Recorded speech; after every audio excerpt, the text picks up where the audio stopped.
Welcome back to Groovy Egg's farm. I am Jeff. I am obviously not at the farm. Just did another baby chick delivery, Friday night delivery.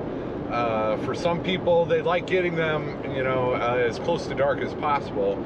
If they have a broody hen that they're going to sneak the baby chicks underneath of. So, the customers with broody hens on a Friday night came straight out of the incubator into the box, half an hour away, and they're going to be under a broody mama this evening. Speaking of broody mamas, I want to respond. Country Road Cure, Roxanne and Anthony, their side channel, The Daily Vibe with Rox and Ant, they were talking about, they think they have 3 broody hens right now, and they had some questions and stuff like that, so I thought I'd talk about broody hens on my way home from this baby chick delivery. Maybe I'm no expert. I have 6 years of experience. I'm not a poultry geneticist. I haven't been doing this my whole life. There are a lot of people out there that know a lot more than I do, but maybe I can share a few things. One thing that was shared in their comments on that video was a couple days ago was to mark the eggs that you want the hens to sit on. And the reason why that's such a good idea is because other hens will jump up in there and lay eggs over the course of 21 days. In fact, it'll probably happen every single day. So like, 7 days from now, if you don't mark them, you're not going to know, okay, which egg can I eat and which egg am I leaving in there to be hatched, and that can be a mess. So you will want to mark the eggs so that you can tell the hatching eggs from the eating eggs. The way that I mark them, I use a pencil and I just put an X all the way around it. That way, if I pick up the hen, I can look and see if there's an X on it and right away distinguish. That way I don't have to pick up every egg and swivel it around looking for some type of mark on it. So I just put an X all the way around it. The hens will peck you. Broody hens will peck you. They can draw blood.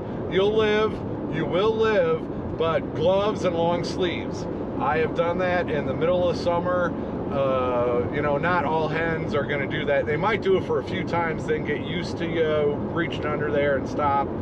The way Anthony and Roxanne's nesting boxes are set up, they have access from the top. So in their case, I might suggest, reaching down with both hands and just picking them up and moving them over a little bit to inspect those eggs. But marking the eggs is a really good idea. Otherwise, you're going to lose track of which eggs are which. So that's always a good suggestion. Now, they've got 3 of them broody at the same time. I've had 2 go broody at the same time. And I've had broody hens, hatch and raise chicks on several occasions. It's a good idea to have a backup plan in case the rest of the flock does not accept the baby chicks. Some people have success every time, and the baby chicks always live and survive, and everything's great. But I've experienced that the first 2 times. The rest of the flock accepted the baby chicks. There were no problems. But then that 3rd time, and it happens really fast, but and you don't see it, so I didn't see it, but I think there were 7 baby chicks in that batch, and they were all killed. I'm assuming by the other flock it wasn't any type of dog or other predator. And then I've had that happen again. I had 2 broody hens, and they both hatched some baby chicks, and they didn't like each other, so they would attack baby chicks. And I lost a few during that one also. So I mean, chances probably are good that just raise them with the rest of the flock and you'll be good. But there are risks involved, and you might want to have a backup plan.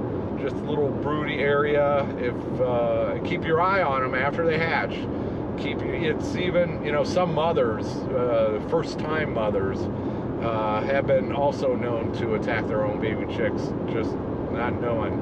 So it's just, once they hatch, you got to keep your eye on them and then be ready for the alternatives if things don't go as planned. So that's my best advice to Roxanne and Anthony about their broody hens, is it might be okay, especially if there's 3 mothers at the same time and they'll all hatch about the same time, but yeah.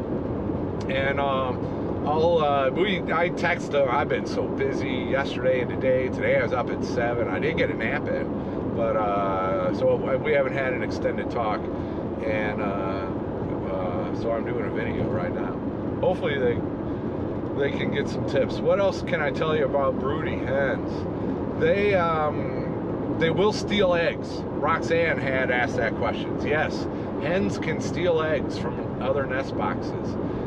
They'll push it along with their head. Some of them are able to get it up underneath their wing and lodge it in there. And yes, I haven't witnessed it firsthand, but I know that it's happened. Yeah, I've seen the results of it happening in the past several times, and yeah, it is pretty common for broody hens to go around stealing eggs.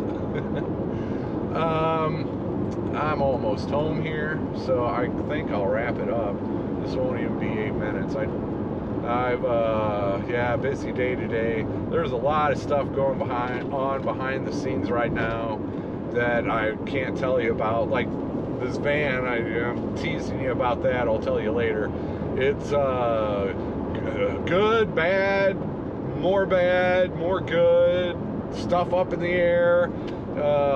Yeah, things are kind of crazy. Things are kind of crazy right now, but I think I'm coming up to some resolutions here pretty quick as I arrive at Groovy Egg's farm and pass by the old Dutch Creek cabin. And I got to remind myself not to run over the gate in my front yard.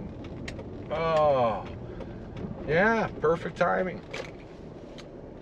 Oh, yeah, another long day. It is 7:30. I've got a little time before dark, put everybody to bed and stuff. Just did a baby chick delivery, and yeah, Mike's gonna stop by later. He's gonna borrow a pet carrier. I gotta get that hosed out before he gets here. So yeah, that's it. I gotta go take down this fence, put it back up, and thanks for watching. Thanks for everything. Take it easy.